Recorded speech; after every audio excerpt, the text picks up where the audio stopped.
Un circuit suivant et on voudrait calculer les courants dans les branches.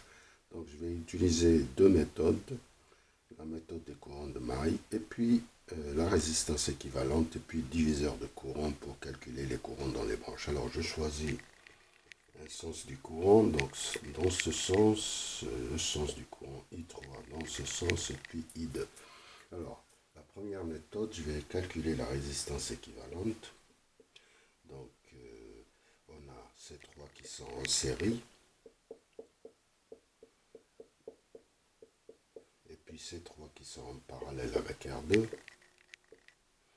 Ça c'est la première étape, la deuxième étape. Et puis l'ensemble qui est en série avec ces deux résistances. Voilà. C'est la troisième étape. Alors j'appellerai ça R1'. Donc c'est R3 plus R4 plus R5. C'est égal à combien? 3 plus 4, 8 ohms. Voilà. Et puis on passe à R2'. R2' c'est R1' en parallèle avec R2. Donc c'est R1' multiplié par R2 sur R2 plus R1'. Donc c'est 8 fois 24 divisé par 32. Ça doit faire du 6 ohms. Voilà, 6 ohms. Et puis R3' qui est égal à R équivalente, qui est égal à R2' plus R1 plus R6. Donc c'est 6 plus 3 plus 6, ça nous donne 15 ohms. Alors d'ici on calcule I1. Donc I1 c'est V1 sur R équivalente, donc c'est 15 sur 15, c'est égal à 1 ampère. Et maintenant on va utiliser le diviseur de courant. Cette résistance et R1' sont en parallèle, donc on peut calculer I3 et I2. On peut calculer I3, c'est R2 sur R2 plus R1', ouais, plus R1', que j'appellerai R1', c'est-à-dire c'est R3 plus R4 plus R5 multiplié par I1. Donc R2 c'est 24 sur 24 plus 8 c'est 32 multiplié par 1. Ça doit être 24 sur 32. C'est 0,75 ampères. Alors d'ici on peut calculer par la loi de Kirchhoff I2 qui est égal à I1 moins I3. Donc c'est 1 moins 0,75, ça nous fait 0,25 ampères. Ça c'est la première méthode. La deuxième, je vais utiliser les courants de maille. Et vous allez voir, j'aurais dû garder, je ne vais pas les garder. Ok. Alors là, on choisit le nœud ici, donc on écrit que I1 c'est égal à I2 plus I3. La première maille, donc on a choisi le sens des courants, donc les chutes de tension sont dans ce sens, c'est-à-dire que le courant circule du plus haut potentiel au plus bas. Ici c'est pareil, et ici c'est pareil. Donc VR1, VR2 et VR6. On peut écrire, si on écrit les équations dans le sens des aiguilles d'une montre, c'est-à-dire si on rentre par un moins, on ressort par un plus, on écrit plus, et si on rentre par un plus et on ressort par un moins, on écrit moins. Donc V1 plus V1 moins VR1 moins VR2 moins VR6, c'est égal à 0. La deuxième maille, donc on a choisi le sens de courant, donc VR3 elle est dans ce sens, VR4 elle est dans ce sens, et VR5 dans ce sens. Donc si on va dans le sens des aiguilles d'une montre, on rentre par un moins, on ressort par un plus, on écrit plus, VR2, moins VR3, moins VR4, moins VR5 qui est égal à 0. Alors utilisant les lois d'Ohm, on peut écrire que V1 c'est égal R1 I1 plus R2I2 et plus R6I1. Alors R1 plus R6, R1 plus R6 multiplié par I1 et plus R2I2. Ça, c'est la première équation. La deuxième, on peut la laisser telle qu'elle. 0, c'est égal à R2I2 et 3, 5. Donc, R2I2 moins R3 plus R4 plus R5 multiplié par I3. Alors là, on a un système d'équations à trois inconnus. On va changer l'une de ces équations par I1 moins I2.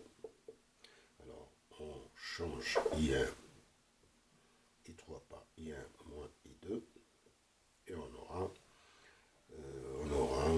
0, c'est égal à moins R3 plus R4 plus R5 I1, ok, et plus R2 plus, on a moins, donc c'est plus R3 plus R4 plus R5 I2. On a maintenant un système d'équations à deux inconnus, donc V1 c'est 10, c'est 15, c'est égal à R1 plus R6 c'est 9 I1, c'est bien ça, 9 I1, plus 24 I2, et ici on aura 0 qui est égal à moins R3, R4, R5, ça nous fait 8,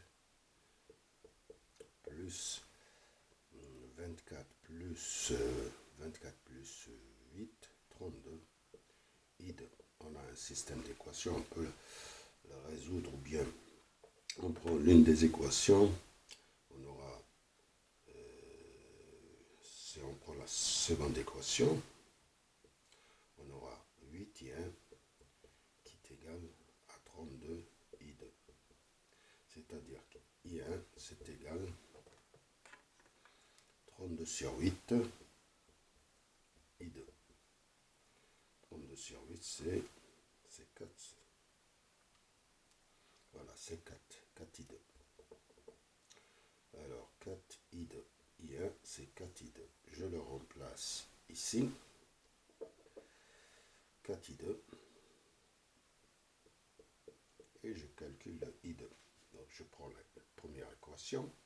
15 c'est égal à 9 fois 4, 32 I2, plus 24 I2, on aura 56 I2, c'est ça, 56 I2, 56 I2 égale 15, 15 sur 56, c'est égal à I2. 15 sur 56, il y a une erreur quelque part. Alors je reviens à mes équations. Il doit y avoir une erreur quelque part. Alors je reviens. Le système d'équations c'est R2I2. La première équation c'est ça, ouais. Et la deuxième, c'est 0, c'est égal à R2I2, moins,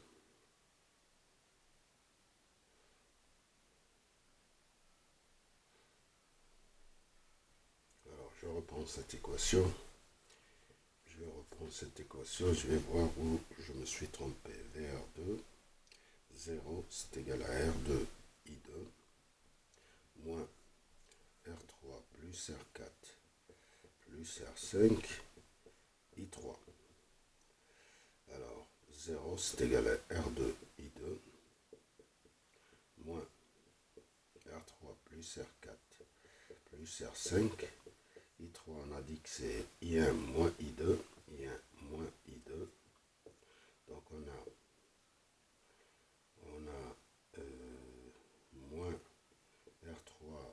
plus R4 plus R5 I1. Et on a plus R2 plus R3 plus R4 plus R5 I2. C'est-à-dire on a R3 plus R4, donc c'est 8. Et on a 8 plus 24, 32 I2.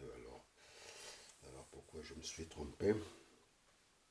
15 multiplié par...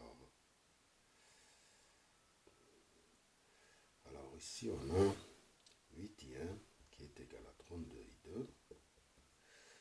I1 c'est égal à 4 I2. Donc si on remplace par 4, 9 fois 4, maintenant 9 fois 4, c'est 36. Alors, c'est 36, c'est bien, c'est ici que j'ai l'erreur.